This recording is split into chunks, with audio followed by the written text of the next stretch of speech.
Hello everyone, I hope you all are well. I'm Agnes, and today me and my colleagues Jasper and Henrik are going to talk about world generation in the Caves and Cliffs update.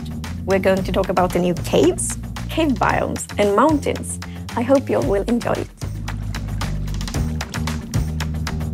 When we make a new update like Caves and Cliffs, it's a long process. I would say we start about 1.5 years before the planned release, at least. And we start, of course, just defining a theme. But quite early, it's time to decide approximately which features we want in the update. So one thing we work with is, for example, player styles. Identified quite many player styles, actually. We also think it's important to find a balance between reward features and journey features. So journey features, they are features that improve the journey, maybe when you are looking for a reward. And it can, for example, be new biomes, like the lush caves and the dripstone caves. And reward features, they are more like actual rewards, the things you're searching for. It could, for example, be a new mob or a block that you can use for something cool. And we have learned that when an update have a really good balance between these two different kinds of features, that often is a fun update. And fun is, I mean, that's the ultimate goal. It should be fun and lots of player delight. Hello, I'm Henrik. I'm on the gameplay design team here at Mojang. And what I do is basically design and build the features in the game. The main thing that tells us the feature is good is when we can't stop playing it ourselves. When we're playtesting something, for example, I'm in the caves and I can't stop playtesting, I'm just finding an excuse to run around just a little bit more. That's the main symptom of that we're onto something. We really wanted the mountains to feel like more spectacular, more dramatic, like add more contrast to the Minecraft world. We wanted the mountains to look a bit more like real-world mountains, of course in a Minecrafty way, but still really feel like epic mountains and mountain ranges. We worked a lot with the actual shape of the mountains. We worked a lot with height-dependent generation. And another thing, when the terrain is really steep, we made sure to not generate any snow there. And that, I don't know exactly why, but it really made the mountains look so much better. Another thing we really wanted with mountains is that we wanted to add some gameplay to them. And I think it's mainly two things. One of the things is the powder snow that creates natural traps on the mountains. So when you're out on a mountain adventure, you need to be careful. And the other things are the goat themselves. So next thing is that we wanted the mountains themselves to be the main reward for the mountains. So the dramatic visuals, that's the main reward, and we really hope that you all will get inspired from the mountains. The main goal of the caves is that it should be fun to just travel around. Even without the biomes and mobs and all the other stuff, just moving around inside the cave should feel like some kind of grand adventure. So we are inspired by the surface of the world, because if you're on the surface of the world and you live in one spot and then you travel off somewhere, it's going to look different. But the underground has kind of been like, once you've seen it, you've kind of seen it all. So we want the underground to be as exciting. So when you travel off, you should be like, wow, look, a waterfall or an underground lake or some huge cliff or a really tiny cramped cave. And another thing is we want the caves to be realistic, but not limited by realism. So it shouldn't feel like you're on some other planet or like in some other dimension. It should be overworld, but we also want to kind of be able to put in some elements of fantasy or exaggeration. To find inspiration for the caves, I did some traveling, mostly in my memories, because I've traveled quite a lot in the past and seen some pretty cool caves in different countries, particularly New Zealand, South Africa, and the West Indies and Spain, and also here in Stockholm. And also the game itself is actually a source of inspiration. Just tinkering around with the code, trying things and noticing like, wow, look what happens when we add water to the caves. It just made a huge difference. Or when we add, really huge caves to contrast with really small ones. When doing a cave update, we want to have caves for all kinds of players. And the lush caves are the caves that are supposed to feel a bit more welcoming, a bit more safe, more light compared to most of the other caves. Hey, I'm Jasper. I'm the lead artist on Minecraft. That means I oversee the art and the visuals of the game. And I'm going to be talking about the art in the new caves. The lush caves is something you want to build in because it's so green, it's so nice. There's water, and there's, of course, the axolotl. Lush caves don't really exist in real life because the sunlight doesn't get into caves, but in Minecraft we like to bend the rules a bit. So for this lush caves, we wanted to have a cave that was full of plants, brimming with life. So we decided to have these massive lush vines everywhere, hanging everywhere, covering everything. We have added glowberries into the vines. So the lush caves is a very bright and nice looking environment. We have the new addition of bushes.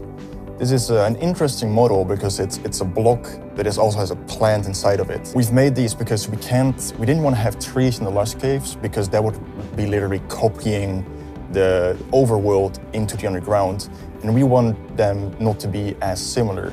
So we've decided not to have any trees in the lush caves. We wanted the lush caves to feel a bit humid, like an actual cave with moss and stuff. So we've decided to have like small layers of water everywhere, lush green caves, and a lot of grass. We were trying to figure out how do we make dripstones in Minecraft, right? Because we don't want, like, dripstones in real life, they're very circular, very organic shapes. We were trying to figure out how do we make this in Minecraft, how do we make this work? And the first thing you might go to is just like, oh, we'll just make blocks, we'll just like stack blocks together, and you know, it's gonna look great. But I think that has too much detail and it's a little bit too literal. In Minecraft art, we try to make the shape in a box. We don't try to make the shape with boxes. We've decided to make it a plant shape because plant shapes in Minecraft are already very organic. So how can I make the dripstone fit with more blocks in the area? So the granite is red, right? And I thought maybe it would make more sense for the dripstone to be brown because brown is a neutral color, just like gray stone. So I decided to make it brown because it also fits very well with the sand and also dirt and many other blocks.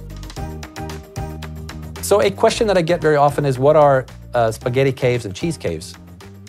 And the best way to understand it is if you imagine an old television set with static noise, black and white dots, right? And if you take those dots and you smoothen it out using a technique called Perlin noise, a mathematical technique, and you decide that those white blobs are air and everything else is stone. If you look at that, that becomes almost like a map of a cave system. And that's kind of how we generate the caves.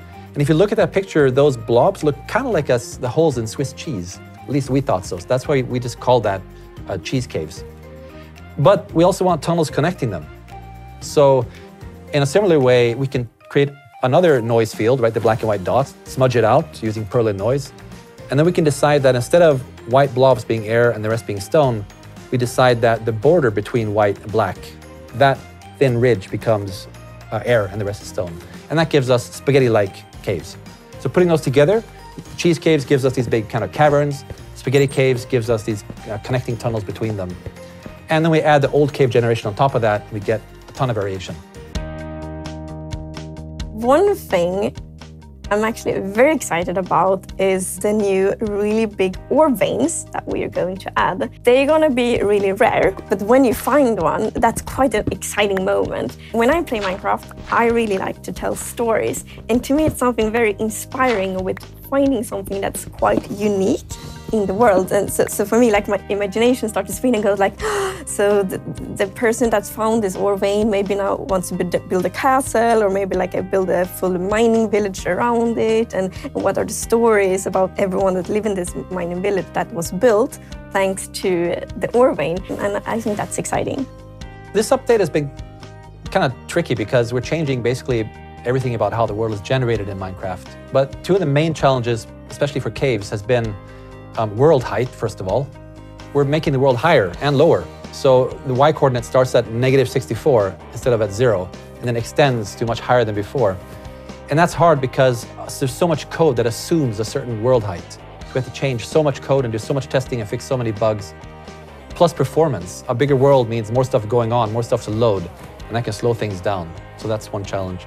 The other challenge is water levels. We love local water levels. They're really cool. You get lakes and waterfalls. But it's really tricky to deal with when these different water levels meet. How do we avoid walls of water, for example, and things like that? I've been making textures for a long time now, and the hardest part of making textures is making flat textures, like the polished granite or andesite or diorite. You know, it's really hard to have a flat surface that has quite a lot of detail. Like imagine just a rough stone surface. It has very tiny specks of like crystals or glass or sand. And in Minecraft, the textures are very tiny, like we have really big blocks, so it's like super hard to fit that like into a flat texture.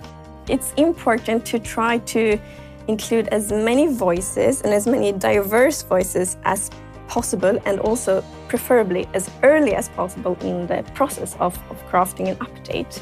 So, and here of course the community is super important, because we are very thankful that we have such a huge community, and it's a diverse community, and really getting input, feedback, suggestions for the community means a lot. Because for us, it's important we create something that truly is for everyone. I want the players to be like, wow, this is amazing. And I think with the Underground update, we really did that. So upgrading the Underground was such a nice experience, such a cool experience. It's the cave update. It's the update that the community has been asking for such a long time. It's become, of course, very important for us to really meet, well, preferably exceed the player expectations. And I really feel proud how we all have got together and really tried to achieve that. And I feel proud. I feel we have a very good update and a good set of features with a lot of variation and with something for everyone. I really hope that you're all really gonna enjoy the Caves and Cliffs update, and that it will inspire you to play Minecraft in your own way.